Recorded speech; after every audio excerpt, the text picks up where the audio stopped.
We now welcome in Steph Otey, who covers the Ohio State Buckeyes. And when you think about Ohio State, they fought pretty hard during the offseason to make a football season happen, and now they're starting and stopping. So what exactly is Ryan Day doing to keep his players ready? Man, he's really been focusing on making sure they get that live game rep experience. They went nearly 10 months without playing real football, and then there's no fans at the Horseshoe. So on Saturdays, he brought the guys in and practiced at the shoe without fans. We only had one media availability, so we got to see a little bit. But they're doing everything they can, even at the Woody Hayes Athletic Center. When there's players going to conference rooms to have their press conferences, they are very calculated in who can enter, who's passing each other in the hallways. They're doing so much. And Ryan Day's even going an extra step and staying at a hotel rather than with his family just to prevent positive tests. So the culture has been huge when it comes to all the adversity they're facing. The parents had protests. They no longer can go to the game this season until maybe the Michigan game. We don't know about that one yet, but parents, families, they can't go to the games anymore. So there's so many changes that they're trying to deal with. And Ryan Day has really helped this team come together and just unite them during all of these issues. So, Steph, we have a top 10 matchup here, although the point spread doesn't really look like it. I mean, at this point, Ohio State's a 3-touchdown favorite. So for this game tonight, what do you think the key is in this game to keep it close for Indiana? I think it comes down to Ohio State's defense. You know, at the Nebraska game, they saw some issues on the defensive line.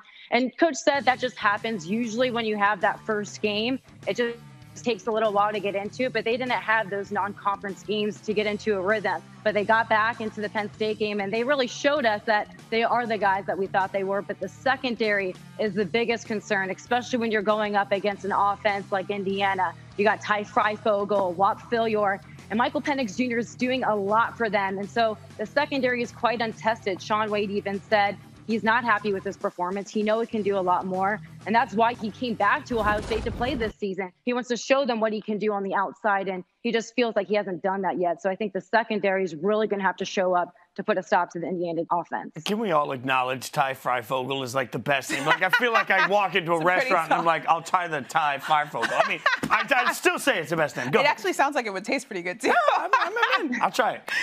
So let's go to the other side of the ball on offense. It's actually really crazy to think about the fact that Ohio State has played so little games. But through 3 games, Justin Fields has been a straight baller. The one stat that stands out is the fact that he has as many touchdown passes as he has incompletions. So what has been the biggest key in his improvement this season? Yeah, he was completely dialed into this offseason. He even said he never thought about opting out. He was always going to stick it through just to see if he had a shot at playing this season. And he went vegan. We talked about that a lot in the offseason. He really dissected the playbook. He would talk to Coach Day and position coach Corey Dennis a lot, asking why rather just what play am I going to do. He wanted to understand why they're calling these plays. He wanted to read defenses better, and he's really slowed the game down. So that's going to help when Indiana puts a lot of pressure on him. He's going to be able to slow it down and complete his passes. He hasn't had an interception yet. I don't think he will this season. He only had one in the regular season last year.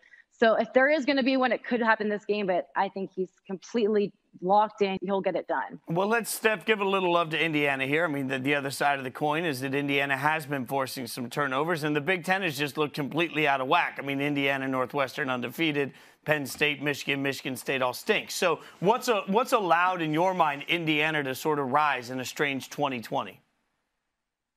I think it comes down to Tom Allen. He's doing so much for this program. And you look at other teams in this conference, it doesn't quite look like some teams want to play for their coach. You look at Michigan and Penn State and you wonder what's going on. In a season like this, you're greatly tested and the culture will be exposed. And when you look at Tom Allen in the locker room after that Penn State overtime win, they're screaming, "We love you, we love you." They want to play for their coach, and he's brought in some great recruits and guys that really want to play for him. So I think the culture and what he's doing there is really the reason why they're winning all these games and having success, especially during a year like 2020, and they can become a dominant program in the Big Ten. To Tom Allen's credit, I saw on the broadcast last week that he has broken his 2 front teeth in celebration, so he's going hard for that program. I mean, you can't knock that. You can't knock that. All right, thanks so much, Steph. Thank you. Have a good one. You too. Thank you so much for Christine Williamson. I'm Jason Fitz. Thanks for watching Countdown to Game Day, presented by Samsung QLED TV. Keep hanging out with us. That was great. Good job.